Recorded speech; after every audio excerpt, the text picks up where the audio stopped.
Oi pessoal, tudo bem? Hoje a gente vai estar dando continuidade aos nossos vídeos da parte de custo produtivo.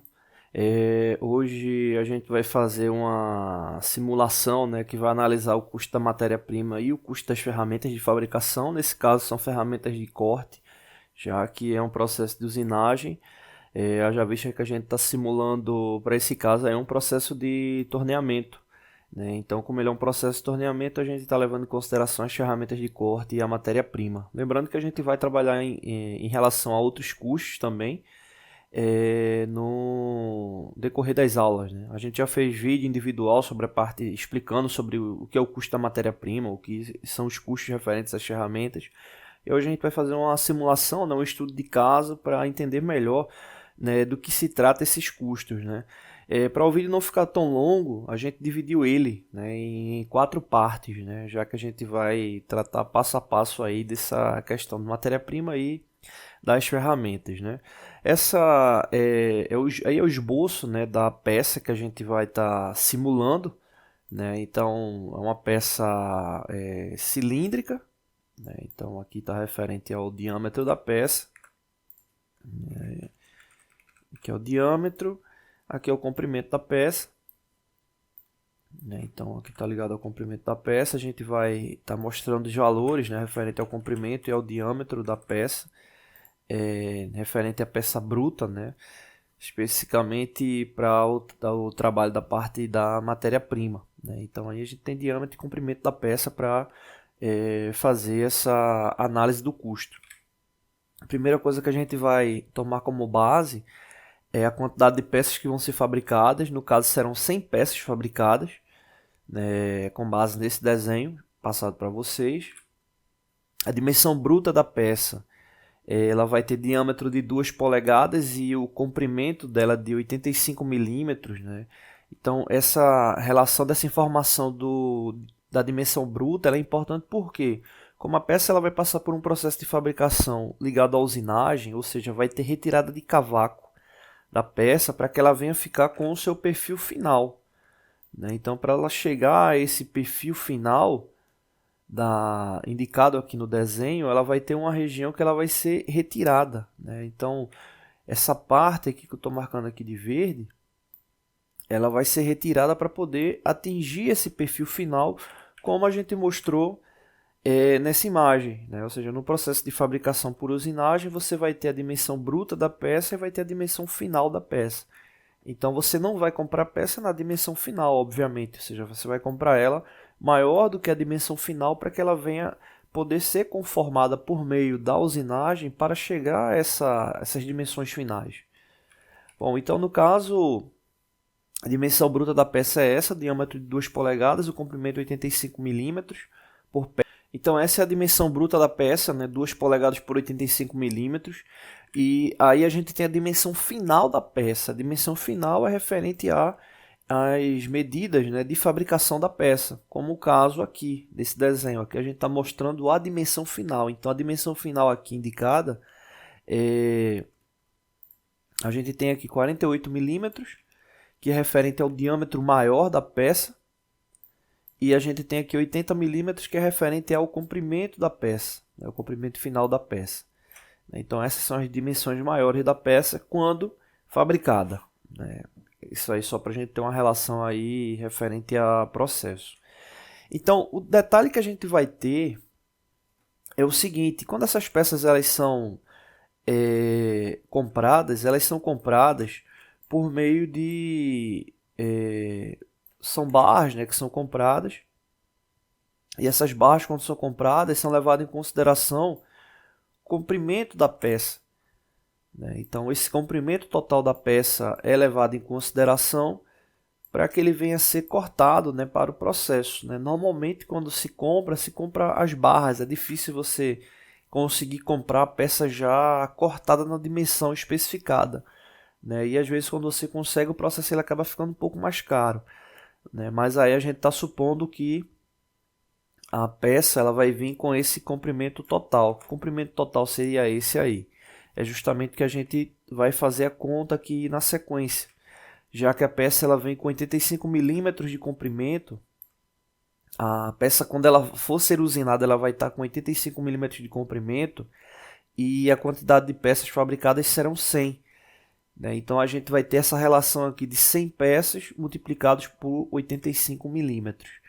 Né? Então esse fator aqui, comprimento total da peça para a compra, ele leva em consideração o total de peças mais o comprimento bruto dela. E aqui ao lado a gente tem o seguinte, que é o fator de segurança.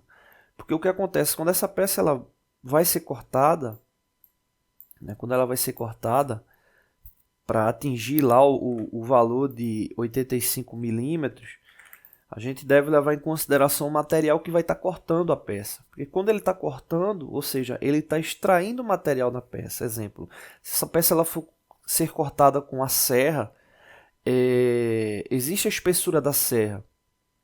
E quando a serra entrar em contato com o material, vai ser um processo de usinagem que vai ser trabalhado ali. Então, no processo de corte por meio da serra, ou um outro processo de corte, a laser, por pressão d'água, enfim, vai sempre ter uma perca de material. E esse processo perdido deve ser considerado também. Né? Então, esse fator aqui de segurança está multiplicado por 100, esse 100 é referente à quantidade de peças, e o fator de segurança, eu estou considerando aí 6 milímetros, por quê? Eu estou considerando 3 milímetros da espessura da serra, mais 3 milímetros de desvio da serra. Né? Que desvio é esse? Às vezes quando a serra está cortando, ela não fica totalmente perpendicular, às vezes ela inclina um pouco. Né? Então estou considerando aí que ele tem no máximo 3 milímetros de desvio. Então a gente está tendo tá perdendo 6 milímetros de material por corte. Né? Então isso também é comum de ocorrer. Então por isso que a gente está colocando esse fator de segurança. Fazendo o cálculo, né, 100 vezes 85 vai dar 8.500, né, 8.500 milímetros, e 100 vezes 6 vai dar 600 milímetros. Né? Então, somando os dois, a gente vai ter 9.100 milímetros, que corresponde a 9,1 metros. Né? Então, veja que só por causa desse fator de segurança, a gente tem aí uma margem de 7% de perda do processo. Né? Em qual sentido? Referente à espessura da ferramenta, a espessura da serra e o desvio que ela pode ter durante o processo. Se a gente fosse comprar um material perfeito para fabricar, né, pelo comprimento bruto, seria apenas 8.500 milímetros, ou seja, 8,5 metros, mas a gente está comprando 60 centímetros a mais por causa desse fator de segurança. Né? Então a gente está comprando aí 7% a mais de processo, ou seja, tendo 7% a mais de custo por causa disso. Dá para diminuir esse custo? É possível. É possível. Se você conseguir comprar um material já cortado e ele não tiver preço agregado nesse corte, melhor para você. Então já é um valor ali que você deixa de estar incluindo no custo final do produto. Aí só para exemplificar, né, seria essa relação aí final da peça, né, bruta a ser comprada, né, ou seja, 9,1 metros de comprimento, diâmetro de 50,8, ou seja, não mudaria esse diâmetro da peça, já que está aqui indicado de 2 polegadas, né, uma polegada equivale a 25,4 milímetros, ou seja, 2 equivale a 50,8 milímetros. Então, quanto ao diâmetro, não tem mudança. E aí o próximo passo que a gente vai fazer é justamente calcular a massa dessa peça. Né? Normalmente esse material é vendido por quilo. Né? Então aí eu estou informando o material da peça, que vai ser aço, né? Aço 1010/1020. E a densidade dele já está ali ao lado, né? Em metros cúbicos ou em centímetros cúbicos, né? Quilogramas por metro cúbico ou gramas por centímetro cúbico. E aí o próximo passo que a gente vai saber essa peça, qual vai ser a massa dela, né? O peso dela, para a gente poder comprar mesmo, tá bom? Não deixe de se inscrever no canal, toda semana tem vídeo novo, valeu! Oi pessoal, tudo bem? Hoje a gente vai estar dando continuidade ao nosso vídeo da parte de custo de processo. Né? Essa é a segunda parte do vídeo, a gente já fez o cálculo referente ao comprimento da peça a ser fabricado, né? Quem não viu o vídeo, ele tá aí no link da descrição. São 4 vídeos, né? Esse é o segundo. E aí, no caso, a gente parou justamente nessa parte do comprimento, né? Onde a gente identificou que o comprimento total da peça seria aí 9,1 metros. E agora a próxima etapa é justamente calcular a questão da massa. Então a gente já tem aqui informada a densidade, né, do aço 1010/1020, que é o material da peça a ser fabricado, né? E nesse caso aí a densidade é 7.860 kg por metro cúbico, ou 7,86 gramas por centímetro cúbico, né? É só questão de conversão. Bom, como a gente vai precisar calcular a massa, né, a gente primeiro vai calcular o volume, né? Então a gente vai ter a área circular vezes o comprimento para encontrar o volume e depois a massa, né? Já que densidade é igual a massa sobre volume, como a gente já tem a densidade e está calculando o volume, a gente pode fazer uma relação matemática para encontrar a massa. Então, nesse caso aí, substituindo os valores, né, que a gente encontrou no vídeo anterior, né, então a gente vai ter a área circular, né, πr ao quadrado, já que a gente vai estar trabalhando com a gente estava trabalhando com milímetro, né, em relação aos valores da peça. No caso, como a gente está com a densidade aqui em metro ou em centímetro cúbico, né, em metro cúbico ou centímetro cúbico, né, então aqui os valores eu já deixei em centímetro, né, para a gente encontrar o valor final aqui em gramas, né, então 3,14 permanece, que é π, o raio, o diâmetro é 50,8 milímetros, né, então convertido para centímetros vai dar 5,08 e dividido por 2, né, que é justamente para encontrar o raio, a gente vai ter 2,54, né? Então a gente vai ter 2,54 ao quadrado, né? Já que é o raio ao quadrado.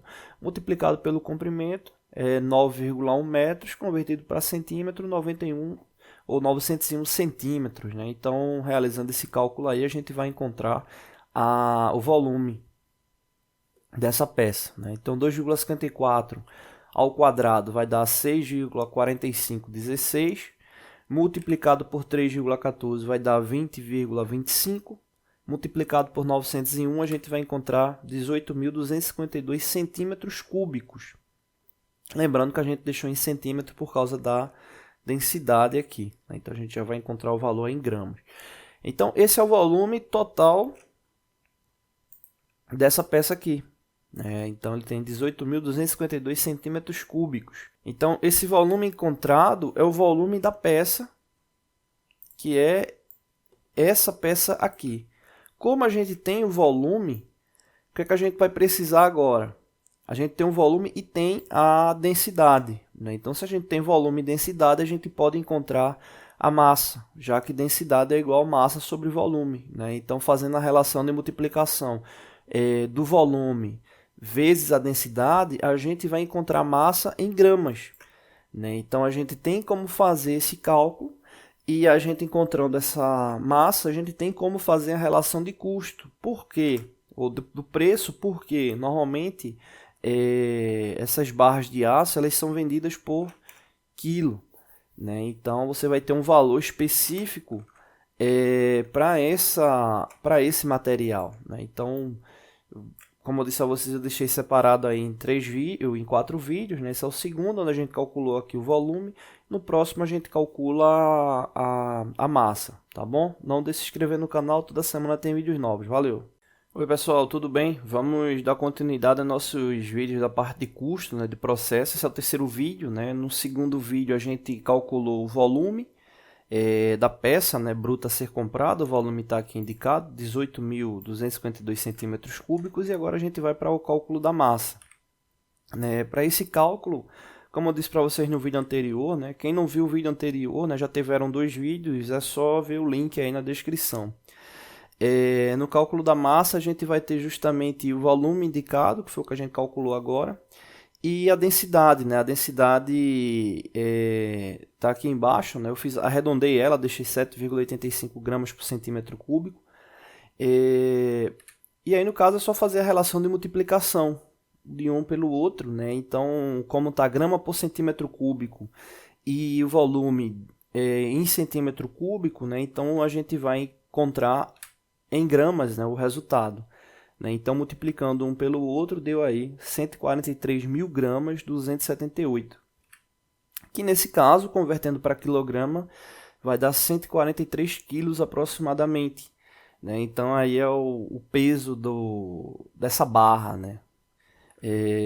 A gente está supondo aí o quilograma do aço 1010/1020 a 4,60, né? R$ 4,60. Né? Então, se um quilo custa R$ 4,60, então é só fazer a multiplicação pela massa encontrada que você vai encontrar o valor total da peça. Nesse caso, o valor total da peça é R$ 659 reais, aí, aproximadamente. Né? Então aí a gente já tem o custo dessa peça bruta para o processo, R$ 659 reais. Lembrando que 7% desse volume é referente a perda do processo por causa do corte na serra, né? Que foi o fator de segurança que a gente colocou no primeiro vídeo.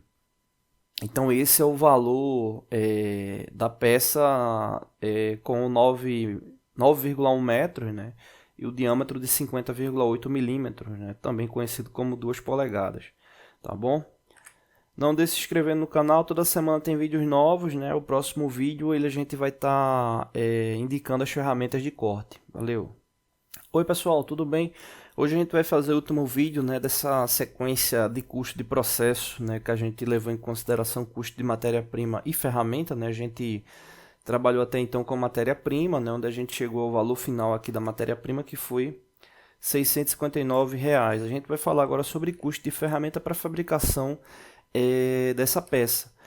Né? Primeira ferramenta indicada, lembrando que as ferramentas elas vão ser indicadas por meio do perfil geométrico da peça. Né? Então, para a fabricação dessa peça aqui, a gente identificou algumas ferramentas para sua fabricação, levando em consideração suas características.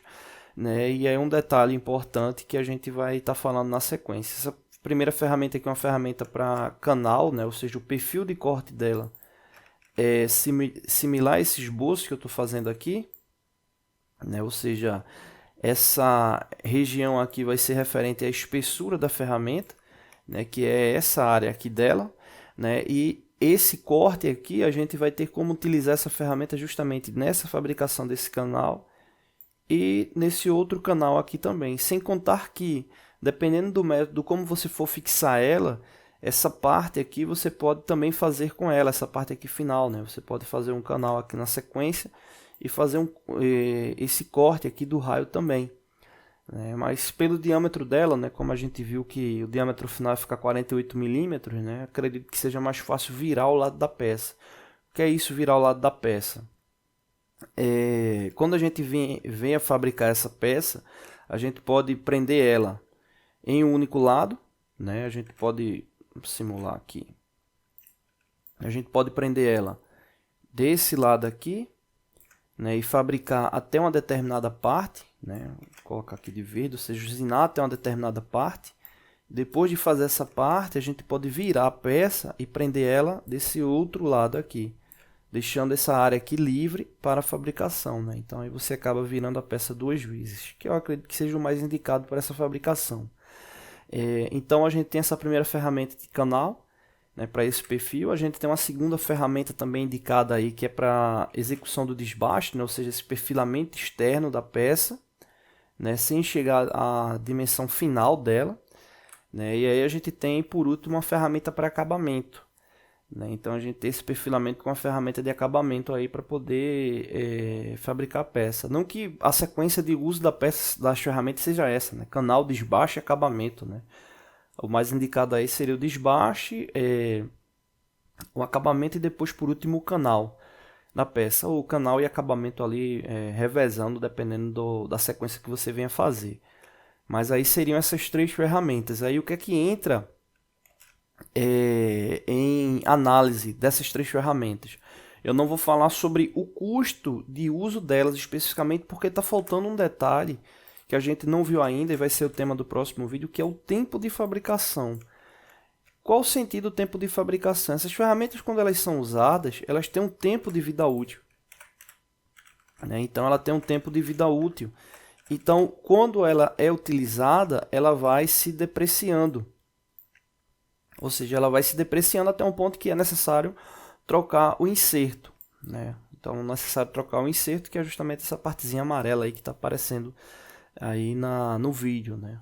Que dependendo do material, enfim, muda a cor. Isso aí é referente à cobertura do inserto. Mas aí no caso é necessário ter essa questão do tempo de fabricação da peça.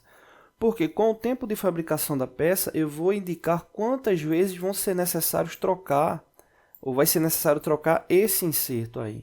Então aí a gente tem como fazer esse custo, né? Fazer essa análise de depreciação e depois de troca da ferramenta quando ela não tiver mais de acordo com o processo, né? Então essas são as ferramentas indicadas e aí a gente vai fazer um próximo vídeo na sequência onde a gente vai simular o tempo de fabricação exatamente dessa peça, tá bom?